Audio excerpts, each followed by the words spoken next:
Hi, welcome to Ladies Leading. I'm your host, Jessica Gendron. Maya Angelou once said, "There is no greater agony than bearing an untold story inside you." I believe in the world today there are too many stories of female leaders left untold. It has become my personal mission to give those stories a microphone. Ladies Leading intends to share the real stories of female leaders on their journeys to and through leadership, so that we might gain precious insight and advice from leaders just like them. We're giving women the microphone. Welcome to Ladies Leading.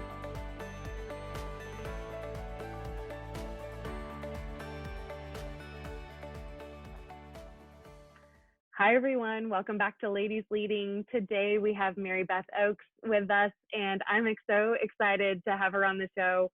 We sort of travel in the same orbit here in Indianapolis, so we sit on a couple of committees and organizations together, and I'm excited to have a conversation with her today about her journey. So Mary Beth, welcome. I'm so glad to have you. If you want to start by telling us who you are and a little bit about what you do. Awesome. Thank you so much for having me. I have been looking forward to this, and it's just so fun to connect with other women who have, interesting stories. It's a fun time. So Mary Beth Oakes, I am the CEO and owner of Business Furniture and Choreo. And so Business Furniture, we've been around almost 100 years. I have not Crazy. been here that whole time, although sometimes it feels that way. But so we have been owned by two families, the Ober family and the Oakes family.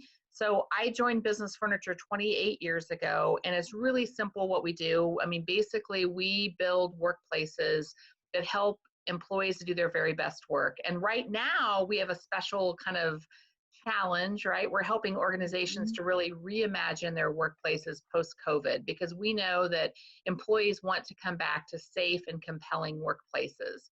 So it's up to us to figure out how to help organizations to do that.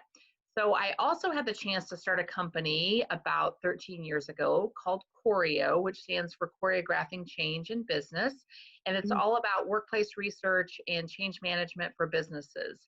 And so that's, like I said, 13 years in the making. So I am still involved with both companies, still working with both companies as the CEO and the owner. So it's been an exciting ride. I really, if I think back to how I got into office furniture, I know my family still is like, "How did you get into office furniture? Like, how?" So really my passion all throughout high school, all throughout college, I wanted to be a broadcast journalist. That was my passion, my desire.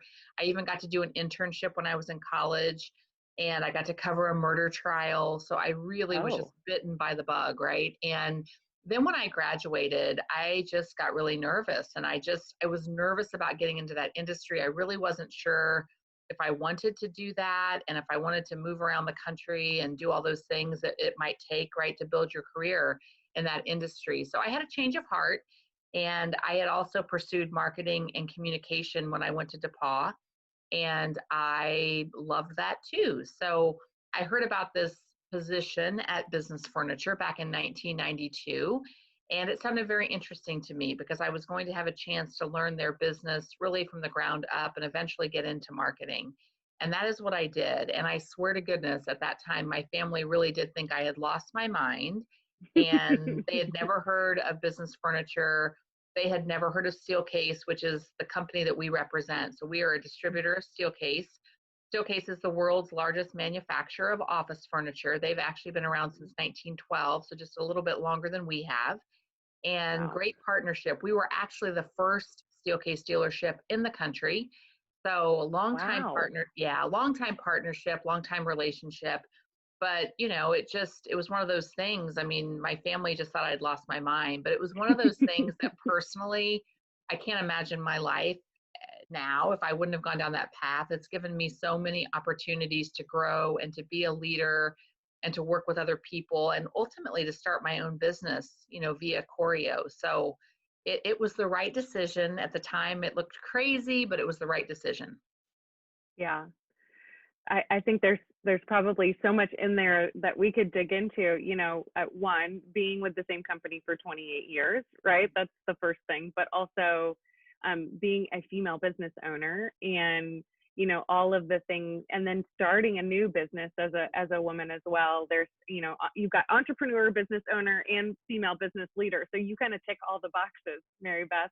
So let's talk about that journey. And, when you came to business furniture to where you are now, what was that journey like for you as you sort of moved up through the ranks, bought the business, or, those sort of things? So I joined when I was 24, and really, literally, I knew nothing about that industry. And in that role that I took on, I was the showroom manager. So I literally was the person at the front desk that would greet all the walk-in clients that we got. At that point in time, we were located in downtown Indianapolis. And so we got a lot of walk-in traffic. So I was that person. I was also the person that worked with all of our suppliers, including Steelcase, to make sure that all of our resources were updated. So it was really a great place to learn. I will say that the world was so different then because, back then, right, there wasn't the internet, and there wasn't a great way for clients that were walking in, or even clients that we did business with, to do a lot of research about what their workplace should be. So they really were relying on us for all of that expertise. And now I think the big shift is, right, that I feel like 70% of the buying decision is made by the time the client gets to you because of, social media and websites and all the digital presences that, companies have. So you can learn so much, right, by doing your research. But back then, it was just, it was just an open book. It's just a fresh start when somebody walked in the door. So, for me, I learned a lot about myself. I learned that I really did like sales. I never thought about myself as being somebody in sales. I always thought of myself as more of a marketing person, but I really do like sales because I think, it really gives you that chance to influence someone's buying decision, to be their advisor. And I like that notion of being a trusted advisor. So I learned that pretty early on, that I liked that role. Now, I will say that my next role at Business Furniture was in the marketing and communication team, which I loved. I loved working on our brand and helping to define like how our clients perceived us when they experienced us in our facility or at events, whatever we did, right, with our brand. So I liked that, so I really did enjoy it. And, my career was going really well. I was fortunate to work for the owner, and, he, I guess, let's see, 7 years after I started the company, he and I ended up getting married, right? So, but prior to getting married, I really just respected the fact that he always had female leaders on his leadership team. He's always been a champion of women, a champion in the abilities of women to do that, to do great work. He has always just been a champion of that. So I have been very fortunate, to have a great role model in him. Eventually he and I got married, and eventually I became an owner of the business. But I will just say the whole time, even to this day, he is my biggest champion and still such a great source of guidance and support. And one of my first mentors outside of my mom, and so that was a great experience, to get to have. And I know not everybody has that experience, but I did. Yeah. And he wasn't that way just with me. Really, like I said, with all of the female leaders that worked with him and other leaders in the company, he's just a great mentor. So that was a great part of my journey, I would say. But I will say what's so interesting, back in the late 90s, back in the like 2000, 2001, 2002, I really never thought of myself as eventually starting a business or becoming the CEO. I just, I thought, well, I'm the vice president of marketing and communication. I like that role. I enjoy what I'm doing. And it wasn't as though I was bored. I was challenged, but I just did not think of myself. I never dreamed I would start a company. And it really happened in kind of the most unusual way because our client, Eli Lilly and Company, they've been a client of Business Furniture's, for a very long time. It's a relationship we treasure and we value. But back in 2007, they had come to us and said, okay, we're going to reimagine our workplace. We want it to be much more agile and flexible so that none of our employees are tethered to a desk or an office, but they really can work anywhere on the campus where they want to work. And now, in 2007, course, right? Yes. 2007, they were definitely leading the pack, especially in the Midwest. And so they had done lots of benchmarking and they realized that was the best solution for them. And at the time, that was very new to those Lilly employees. I mean, they were used to having one space and no laptops, no mobile phones, and all of these things were going to become a part of their world, right? And so we were about 6 weeks from moving the first pilot in. They did pilot spaces. And so the first pilot was about 6 weeks away. And what was so interesting, they came to us, and our salesperson for Lilly was on vacation, and she said, well, Mary Beth, can you meet with them? I think they need help in writing protocols for how to use the new space. And I said, sure, I've done that for other people. I'm happy to help. So I met with their chief architect, and he wanted protocol help, but he really wanted change management. And the funny thing Mm. was, I had never heard that term. I didn't really even know what he was talking about. But I heard myself say to him, we can absolutely do that for you. Yep. And That's how so every entrepreneur starts. We're like, yeah, I can do that. exactly. I mean, I just kept thinking, how difficult could this be to figure this out? Because really what he was wanting, he wanted those employees to have a very soft place to land when they moved into that space. He wanted them to have one source for support for transformation, one source that could help them with their technology, help them to know how to use the space, really get acclimated and get aligned with a new way of working. And I thought, we can figure this out. So I recruited one of my colleagues, Patty Clark, and to this day, she's the president of Choreo. But we started it together. I mean, we just figured it out. There wasn't a lot of information in terms of how to help someone to be more mobile or flexible, but we just did lots of research, and we built our own program and our own plan. And we ended up spinning out of business furniture. So I left business furniture to start Choreo with Patty. And kind of scary. I had never started a company. So if my family thought I was bananas back in 1992 to join business furniture, they really thought I was crazy just to start my own company. But it Yeah. just felt right to me. I just felt like there was so much opportunity, so much potential. And I loved the idea that I could make a difference for these companies in a different and meaningful way that I had never done before. That really inspired me to really want to do it. And it was interesting because we didn't know if it was going to go beyond Lilly. I mean, we were really busy with Lilly for the first couple of years. And I will say that is a great first customer to have. Could not Right. ask for a better customer, right? Mm-hmm. And what was exciting in those first couple of years, we got our WBE certification, which was very Mm-hmm. exciting and a whole nother journey that I'd never been through. But because of that, Lilly was so supportive of Choreo, and they actually sent me to Dartmouth for a week to go through a minority business program. Wow. And I know, and I'm thinking, oh my goodness. I mean, it's like I had to pinch myself. I thought, this is just incredible. And so then we thought, okay, we have to start thinking beyond Lilly, because even though Lilly is a great client, if we're going to grow Choreo, we have to work with other companies. And the nice thing was, Lilly was always great about referring us. So we started working with Roche Diagnostics. We started working with Rolls-Royce. We started working with Cummins. We started working with One America, with Eskenazi. We started, having that opportunity to work with lots of other companies because of the work that we had done at Lilly. And it has just been an amazing ride. I mean, scary, crazy, fun, bananas. I mean, everything you can imagine when you start a company. And Mm-hmm. it's just been really a fun journey. And so then, I was probably maybe 6 years into that journey, and my husband, who at that time was our CEO at Business Furniture, really wanted to step back. And we had somebody else who was our president, and eventually he left the company. So there I was, right? So I became our CEO and our president, and really started running the day-to-day operations of our business. And I really do believe that my experience with Choreo prepared me Mm. to lead business furniture. And it has been a wild ride too, because even though we're kind of partner companies, Choreo is about, a couple $1 million in volume annually, business furniture closer to 60 million. And, so even though they're partner companies, and I've had experience with both companies, they really are different culturally, because one of them is kind of a small startup. The other one's been around for almost 100 years. So Right. different cultures. And that was one thing I was trying to figure out to begin with. How do you blend those cultures?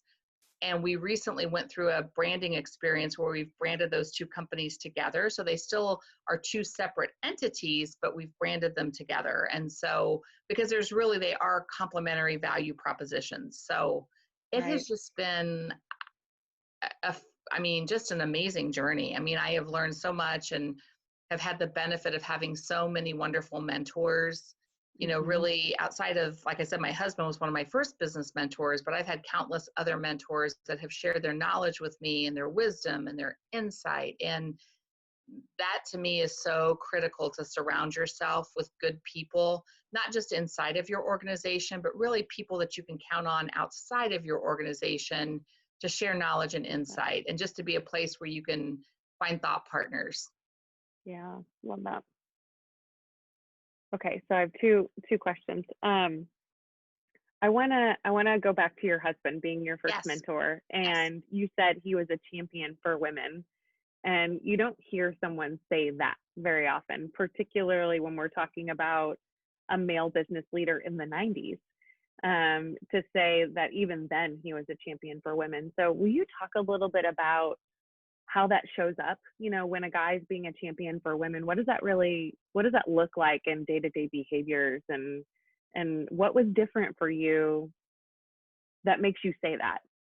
So I would say what was different, I just never, I never saw him treating like my male colleagues any differently than the female colleagues. We were all just really equals in his eyes. And just, you could just tell even in meetings, I mean, he just treated us equally. And since that time, I've heard friends of mine, other colleagues say that they've been in experiences where men were elevated and their opinion mattered more and they were called on first or whatever. They were given better assignments or better opportunities. And that was just never the case with him. I mean, he looked around the table at all of the leaders on his team, and whether you were a male or a female, he was very supportive. He wanted to ask questions. He wanted to support you and give you opportunities and trust you and have confidence in you. And he did that with everybody. And I later learned, right, that has not been every female's experience. And so I Mm, was fortunate. And I don't know where that came from within him. I don't know, it was because if he had a strong mother that was a big part of his life. I know in his career, my husband actually worked for Steelcase before he bought business furniture in 1987. And he said it was just always funny to him when he hired lots of people during his 17 years at Steelcase. And he said oftentimes when the female candidates showed up, they were much more articulate, much better prepared, and oftentimes what seemed to him to always be a better hire just because of how they showed up. And I think that just, he realizes that, he recognizes that. I think he very much recognizes it's not about your gender, but really it's about the value you bring, the way you show up. mm, And he just, that's how he's always been. To this day, that's how I see him, even when he comes back to connect with our leadership team. There's no difference between the way he treats a male colleague versus a female colleague. In his eyes, we're all equal, right? So we may have different job responsibilities and functions and strengths, but we're all equal in his eyes. So it's been that has been wonderful. So that's been great. I love that. I love that. I think that I wish we could figure out how to bottle that, like that we could figure out, okay, what is it that made your husband that way, and how can we teach more people to be that way? Because I think a lot of people do want to be that way. They just don't necessarily know how. Okay, so let's go back to your journey to where you are today. Talk to me about, I mean, everything that you've done. Holy cow, in your career. What has been critical to that success? What are some of those lessons that you've maybe learned along the way? I would say, certainly having good mentors and really, just generally speaking, surrounding yourself with people that lift you up. And that feeling you get when you're around somebody. Do they lift you up or do they bring you down? Yeah. And by bringing you down, it doesn't mean that even someone that lifts you up might need to share difficult feedback with you, or really try to be honest and frank with you, but it's in how they do it. And so I think that's the number one thing that I learned as I was growing into my career at Business Furniture and at Choreo. You need to surround yourself by people that are positive, people that are optimistic, people that want to lift you up, people that have that mindset of moving forward forward moving progress, right? And not getting stuck. And everybody's going to face challenges. Everyone's going to fall off their horse every now and again, but it's about getting back up and keeping your face towards the future and moving forward, right? And so I think it's been very important for me to surround myself with people that really lift me up, but also that challenge me to be the best me that I can be, right? I never want to stop growing. I always want to learn.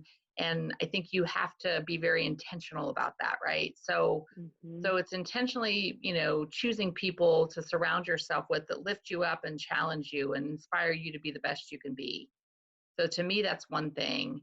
And I think there's a piece of resiliency in there. And I think that comes maybe from my childhood. My mom was a single mom, and she raised 4 daughters all by herself as a teacher. And there were so many times I was the baby of the 4. So it was just, interesting for me to watch her as I was growing up, because she faced some crazy difficult times in raising 4 children by herself, but she never gave up. I mean, she just, her thinking was always, this too shall pass. I'm going to keep moving forward. I'm not going to let something beat me, And so I just saw her doing that. And I guess at the time I probably wasn't thinking, wow, my mom's inspiring me. But now that I look back, I think that's exactly, she was a great role model. I mean, just constantly about, moving forward, not letting anything hold you back, not letting anyone, make you feel like you're stuck and you can't move forward.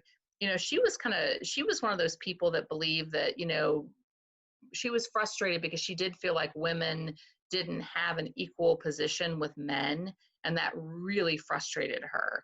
And I know she had many instances in her career where she felt like she was treated differently because she was a female. And I know that really frustrated her, because she was such a believer that women can do anything that men can do. And so I do think that was also great for me to have that type of a role model from the time I was, a child until I went into college. That kind of a person with me every day, just saying, you can do anything you want to do, go for it. Doesn't matter if you're a female, that should never matter, right? You should just be able to do what you want to do. And I was really fortunate, and she, like I said, I saw her go through lots of ups and downs financially, and just trying to raise 4 children, and just, a lot of struggles. It was not easy, and she never gave up. I mean, that's just, I will say she never gave up. And even as she got older, when she was, gosh, this was maybe 8 or 9 years ago, she had lung cancer, and she fought so hard for 5 years. And then even in that time, she just never gave up. I mean, so even as I was an adult watching her, she was still a role model for me about never giving up. Just keep going and keep going. So that's been great too. So, but having those people around you that surround you, that lift you up and inspire you, that's so important. Yeah, that definitely bleeds over into who you are, Mary Beth, because every time I'm around you, you're always just positive and optimistic, and but also so focused about moving the conversation forward. So I've always loved that about you, and loved being in spaces with you, because you bring that to the party, and not everybody does. So thank you. And if you think about times like right now, what we're going through post-pandemic, I mean, I will be very transparent with you. It's been a difficult time for our company. I mean, we are in the business of workplace, and when people now, we're sending people home to work, it's a challenging time. But I still feel like we have an opportunity, like I said, to help people reimagine their workplaces. So I think it's just about not giving up. And, I've tried to be a positive force for my team, because I feel like right now that's what they need.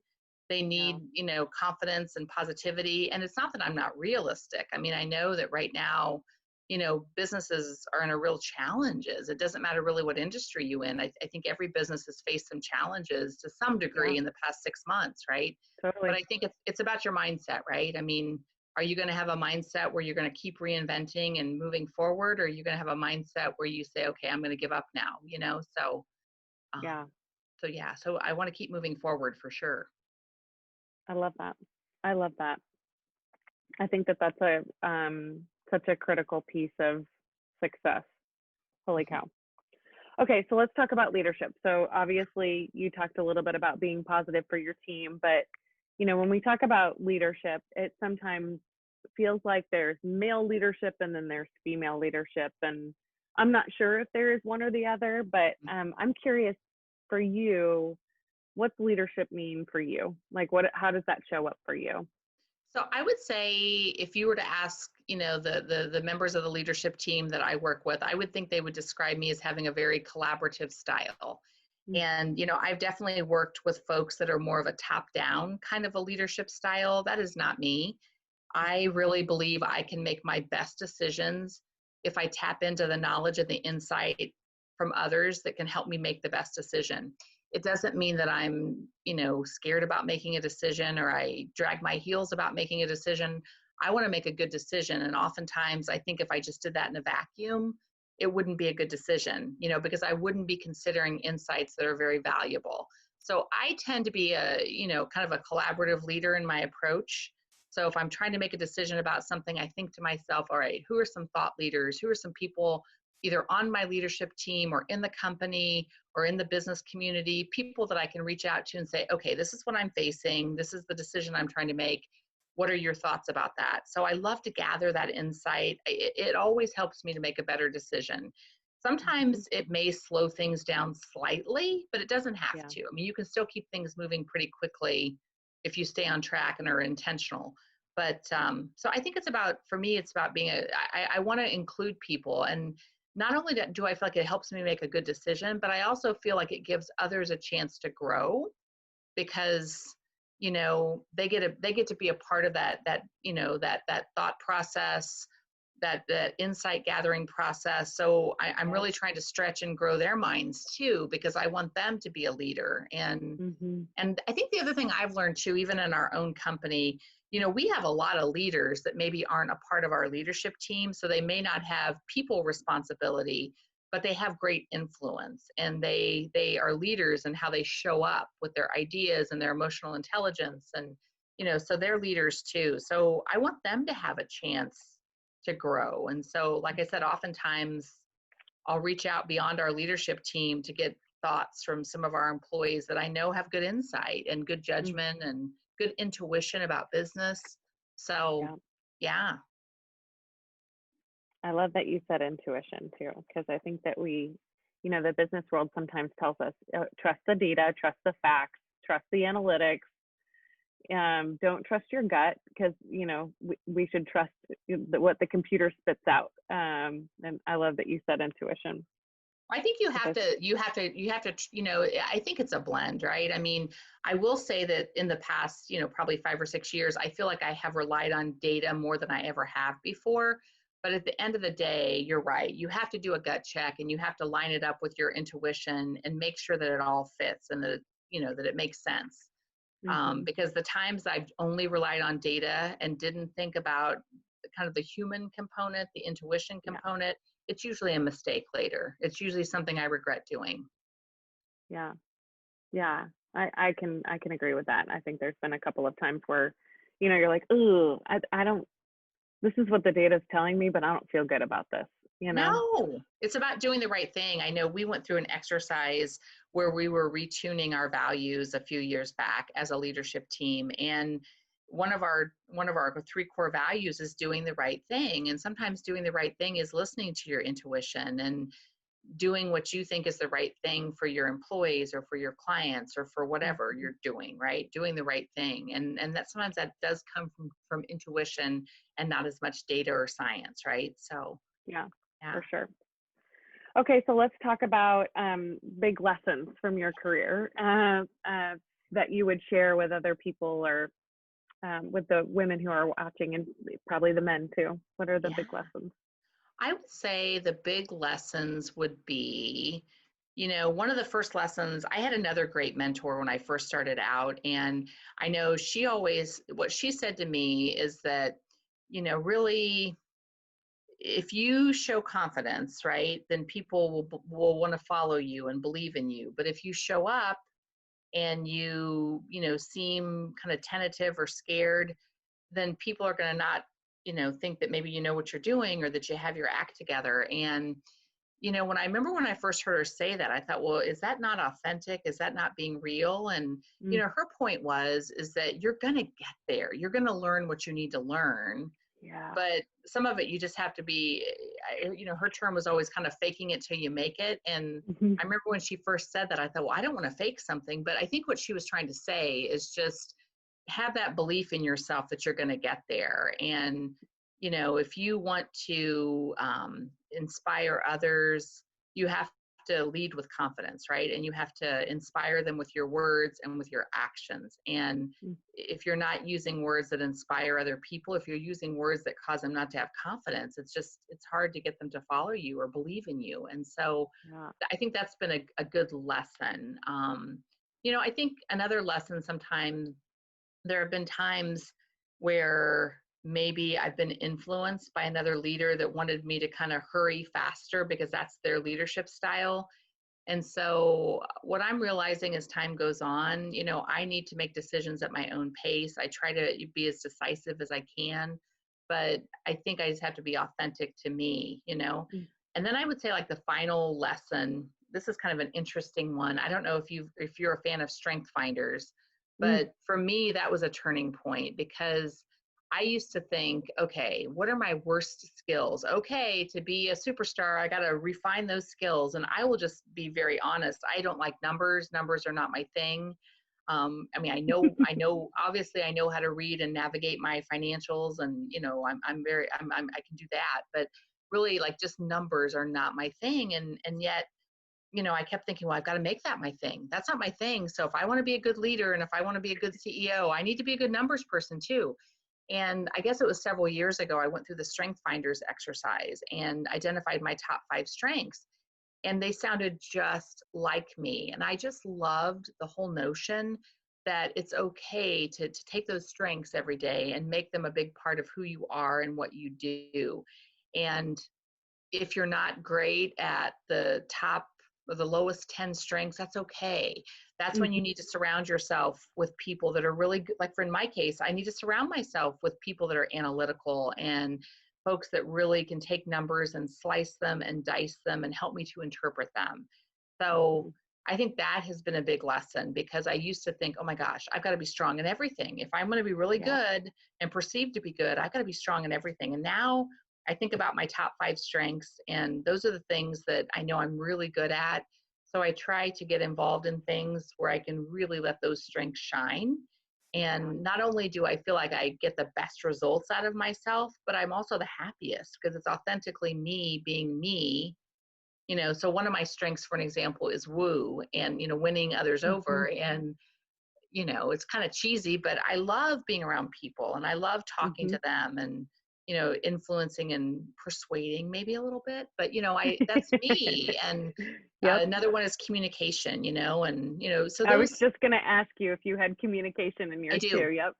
I Mhm. do. An arranger, like, I love to like, kind of take the pieces of the puzzle and try to arrange them. I mean, that's something to me that I find great gratification in doing too. So, I've learned to recognize what those strengths are and just focus on those and really leverage my strengths every day. And that's how I add value, hopefully, to the world. So Yeah, I think that goes back to one of the things that you said early on, was just surrounding yourself with people, with good people. yes. You know, just I think that goes back to what you said earlier. Just you know what you're good at, and plug people who are good at things that you're not good at around you, right? Yes, yes. I mean, like, right now we have a relatively new person that is our controller, and she has been great. I mean, she's got great insight, and I love how she'll take the financials. We'll go over them together once a month, and I'll look through them. She'll look through them, and I kind of have my interpretation of what I'm seeing, but I love her interpretation. She has a totally different spin on it. And it's so helpful to blend those together. I'm looking Yeah. through one lens, she's looking through another lens. And I need her lens, right? Because Yeah. without her lens, I'd be missing some of that, right? I'd be missing some of the critical insight that I need. So it's Yeah. okay. I've allowed myself to say, that's okay. Total perfection is an illusion. I think one more thing too, that a lesson that I have learned, I think sometimes, especially women, for some reason, I think, is that you feel like you have to have everything going all at once. And that was actually something my husband said to me. He said, you can have everything and do everything. You probably just can't do it all at the same time. And Yeah. he is so right. I mean, just, and it's okay. I mean, there are just going to be times in your life where you feel like you're really jamming in one thing and another area of your life may not be so great. And it's just a time to kind of rebalance things then, right? But it's okay if everything's not going all at once on all cylinders. And he was so right. He used to say that to me when I was like 25 years old. And it didn't make sense to me then, but now it makes sense. And I'm okay Right. with it. I'm okay. I'm okay with that. So I don't beat up on myself anymore about stuff like that. Yeah, I think when we're 25, we have these big goals and dreams for our life, and we just run at them as fast as we can. And somewhere in our 30s, maybe in our 40s, we're like, shoot, that's not where I wanted to go. Right. And that's okay. I mean, Yep. it's a-okay, right? You just got to let it go. So, Yep, for sure. For sure. What advice, Mary Beth, would you give to, women who want to start their own business or want to be a CEO one day or want to run a company? What advice would you give to them? I think my biggest advice would be don't ever let fear drive your destiny, right? I mean, don't be afraid. Don't let fear drive your destiny. If there's something that you want to do, even if you're a little scared, that's okay. I mean, I can tell you when we first started working with Lily and we were starting that change management program, I was scared a lot. I mean, first of all, even though Lily had been our client, I had never really worked with them directly. So I was initially very intimidated just by Eli Lilly and their thousands of employees and just, their wonderful reputation and just so much to learn about them as a company. And it was very overwhelming. And I did feel a little bit afraid, but you just got to work through the fear, and you just have to know that you have to always ask yourself, what's the worst thing that can happen, right? If I do this, or I ask this question, or I raise my hand, or I volunteer for this, what's the worst thing that can happen? And, Right. another one of my husband's, kind of isms, ask yourself that question. As long as nobody's going to die, you're probably okay. And even if it's the worst mistake you've ever made, you will bounce back from it, right? And so I've thought about that so many times over the past, 30 years since I graduated from college. And you just can't let fear drive your destiny. And no matter how scary and ugly and crazy something seems, you'll work your way through it. Just if you can not be scared, and if you can accept the worst case scenario and keep moving and not let fear drive your destiny. Because when you let fear in and you let it cripple you, you get stuck and you can't keep moving forward. And to me, that's the worst place to be, when you can't move forward, when you truly get stuck and you can't keep going. So don't let fear drive your destiny. That is such a great piece of advice. I needed to hear that. As much as probably people who will watch this need to hear that too. Yeah, I think we just get to a place where we get stuck, and it's because of the fear. I think you're totally right about that. Okay, last question. One skill or trait that you think a woman needs to be successful. You only get to pick one. I know. That's the hard part. Gosh, I guess I would say, I feel like it's resilience, right? Because in this crazy world, you're just going to get knocked down lots of times, right? Things are just not going to go as planned. So to me, it's about resilience. I mean, can you pick yourself back up? Can you motivate yourself? Can you talk yourself into, going forward, right? Because you are going to get knocked down. I mean, so many times in my career where I've gotten so disappointed, I've gotten knocked down, things didn't go the way I wanted them to go. I was working on a big order and we lost the order, and, just, you're going to get knocked down. And I will be honest with you, I feel like there are times maybe where it takes me a little bit longer to get back up than it does other times, just to be very fully transparent. But I think it's resilience, because crazy things are going to happen, right? Crazy things are going to happen all the time. And so I think it's resilience and picking yourself back up and finding a way to move forward when you just think it's not possible, right? So I think it's resilience. And I feel like most of us have never had our resilience tested so much as we have in the past year, right? 2020 has been a year for testing every person's resilience, right? So for sure. I feel like the people that have the ability to be more resilient are probably in a better place now than maybe other people are. So that resilience is really important. It's key, I think.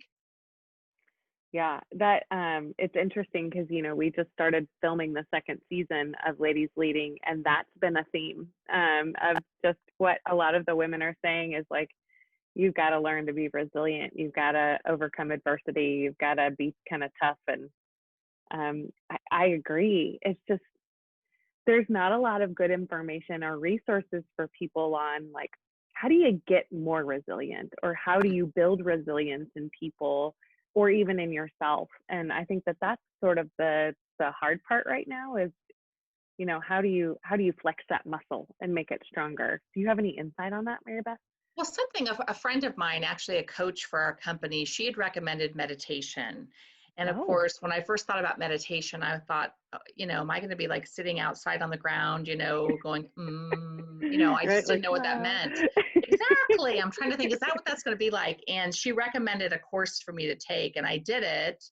And I've kind of fallen off the wagon recently, and I can tell because I do think I actually had people say to me that when I was doing that meditation every day, that they saw even a different piece in me, like just Hmm. that willingness just to kind of keep going and that peacefulness. And so I do think some things like meditation can make a difference because I do feel like it gives your brain a way to have a release and to release all the bad stuff, all the negative Mm, energy. And I think sometimes it's the negative energy that causes you to be less resilient. So I yeah. thought that was great advice from her, and I intend to get back up on my horse. I just have not been doing it on a regular basis like I was when COVID first kind of happened, and I need to get back to it because to me, it fueled my resilience. I felt like it just gave me more kind of mental capacity, calmness, peacefulness, just kind of Yeah. being. Yeah. So yeah, that was a good advice from her. And now I see what meditation is and what it isn't. And actually, it's a very freeing experience. Yeah, that's interesting. That's good advice. I love that. Thank you for that. I do a lot of yoga, and Ah, that's sort of my space for me. It's like the one place where I don't think about everything on my to-do list and like my checklist. It's like the one time where I'm like, don't fall over. That's what I'm focused on, and breathe in and out. and it And gives your so mind a break. It gives your whole body a break just to get the energy out, like the bad yeah, energy, right? And fill you up with good yeah. energy. I took up, like I started doing walking, like outside more. Like the weather has just been so nice over the past few months. So I started walking outdoors more often. And I'd always heard people say that even if you just did that 30 minutes a day, it makes a big difference in how you feel Mhm. mentally. And man, yes, I noticed physical differences in my body, but the biggest difference was probably my mental. Like even my husband said, you just seem so much happier when you take that time every day for yourself, right? And so Yeah. I think that's something else too, just that a little bit of physical exercise and being outdoors. I think that's so good too. So that's why I'm not looking forward to Indiana winters because I think it's I harder to get know. outside then. But I mean, there's still ways. It's just fewer chances, but they're still there. So that's good. But for Yeah. me, the walking has been great. That has been really kind of good for my soul, right? It replenishes me. Yeah, that fresh air and the sunshine, Yes, and we've been lucky with the weather during the pandemic for sure we in this part of have. the country. So, I love to just either jam my music or not jam my music, but just enjoy like everything around me. So that's nice. mhm. Well, Mary Beth, uh, thank you so much for the conversation You. today. I loved this. I took a ton of notes, and I normally don't take this many notes when people are talking, but there were so many good things that you said that I think people will love to hear. And thank you so much for joining us. Oh, For thank you. Thank you. Thank you for giving me this chance to share. I love that. That's wonderful. So I'm a big fan Oh, of thank what you're you. doing too. So I think it's so empowering for women to be able to share their stories. So Yeah, thank thank you. you. Thank you. Thank you, everyone, for joining us on another episode of Ladies Leading. Make sure to check out the website at ladies-leading.com, and we'll see you next time as we pass the microphone to another female leader.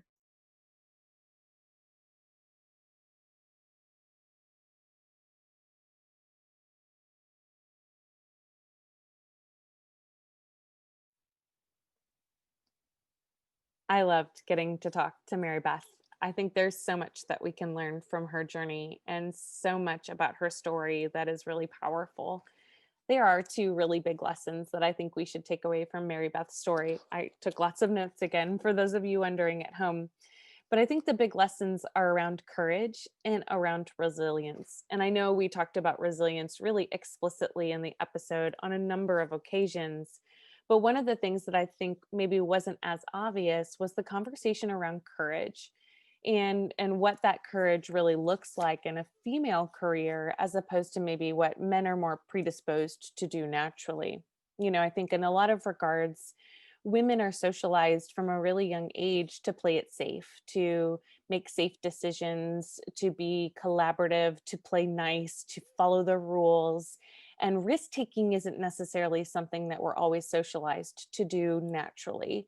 And so, what we've seen in a lot of regards with the women that we've talked to in season one and now in season two of Ladies Leading is this propensity to take risk, this ability to be courageous in their decision making and in their choices in their careers. And Mary Beth pointed explicitly to some of those things, talking about her decision to join business furniture in the 90s and how crazy her family thought that was, and the decision to start Choreo later on in her career and how crazy that felt like it was, and then to become CEO of both companies at the same time. And those decisions are courageous ones. Those decisions are big risks that I think not all of us are always willing to take or willing to make in our careers. But what we've seen from the women we have talked to is that they can point really specifically to taking some risks in their career, and that's what's led to their success. One of the things that Mary Beth said towards the end of the episode, I thought really lined up to this point, and I thought it was really powerful. She said, "Don't let fear drive your destiny." And I think so much of what makes women unable or maybe less predisposed to taking risk is this thing called negativity bias. And what negativity bias is where we over exaggerate consequences and underplay opportunities when we're faced with decisions or when we're faced with options. And I think Mary Beth's point was really a great supporting component of that point, of her just saying, don't let fear drive your destiny.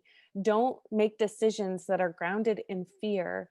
Weigh the options, look at the possibilities, look at the consequences. And if you are okay with the consequences, take the leap. In no uncertain terms, she said that. And I think that that's what's so powerful of her story, is that it's laden with risks that she's taken. And maybe even those risks that she's taken felt natural to her, but maybe doesn't feel natural to all of us. The good news is that this propensity for risk taking and this ability to be good at taking risks is something we can help ourselves work through. And looking at negativity bias is one of those things that we can do to help us make better decisions.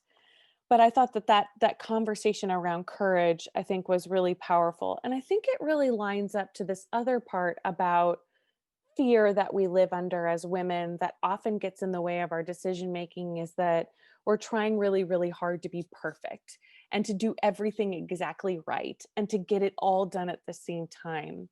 And I thought when Mary Beth said total perfection is an illusion, I thought that was really connected to maybe that's some of the fear that gets in the way of our ability to make good decisions and to take risks in our career, because we're afraid of failing. We're afraid of not being perfect.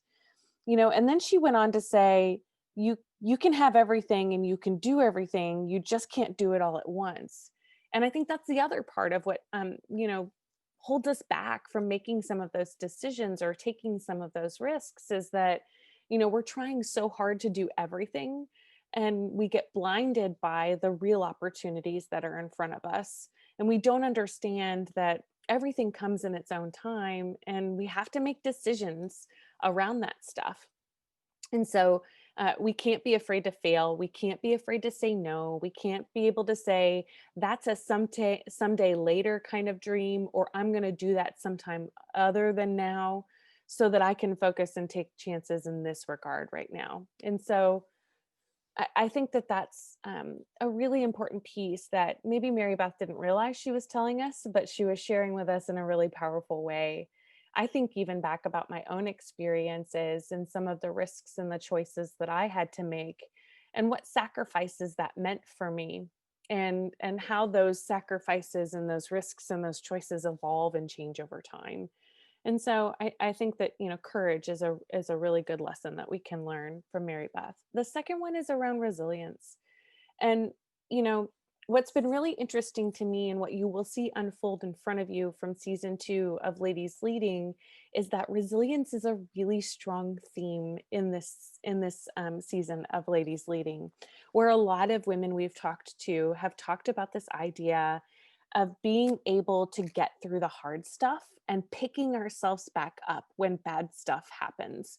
And I think it locks in with courage just as much, this idea of resilience, because resilience is about being okay failing and understanding that failure will come.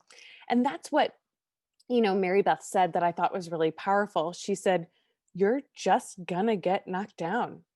And I think that that was powerful to hear her say, like, you're gonna fail, you're gonna get knocked down, you're gonna face challenges. What's more important is finding a way to move forward. And she said that, and I thought it was so powerful and so indicative of what resilience is really about. Resilience and courage are not the absence of failure, they're not the absence of risk. They're a willingness to take risk and they're a willingness to understand that failure is inevitable, but we pick ourselves up from that failure and find a way to move forward. She said that at the end of the episode, but early on in the episode, she also said, "I'm not going to let something beat me. I'm not letting anything hold me back. I never give up. I'm just going to keep going." When she was talking about her mom and the lessons that she learned from her mother, that was one of the big lessons she took away from her, was this idea of you're going to get knocked down, failure is going to happen, these things are going to occur, you're not going to be perfect at everything. And what allows us to succeed as female leaders isn't the fact that we don't fail, that it isn't the fact that we are perfect. It's the fact that we get knocked down and we find a way to move forward. We pick ourselves back up and we say, what did I learn? And how can I move forward? And I think that that is one of the most beautiful pieces about resilience. It's sort of like the universe saying to us, pause, reflect on what you learned here, and then find a way to move forward. And that's really what resilience is about. It gives us a chance to pause, learn something from that moment, and then move forward. And we move forward and propel us forward in a much stronger and more confident way because we have those lessons that we've learned supporting us in our decisions moving forward. And I think, so much of Mary Beth's story, I think, gives us a window into those ideas of resilience and courage. Even talking about her experience and the business's experiences in the pandemic and how we have to continue to learn these lessons and find a way to move forward. And what we're seeing in a lot of the female leaders that we've talked to and that we'll show you in season 2 is that resilience and courage are a big part of what's made all of them successful. And Mary Beth's story so poignantly pointed that out for us today. So thank you all for joining us on this episode of Ladies Leading. Welcome to season 2. We're excited to show you what's ahead. Please be sure to check out our website at ladies-leading.com. And we'll see you next time as we pass the microphone to another female leader.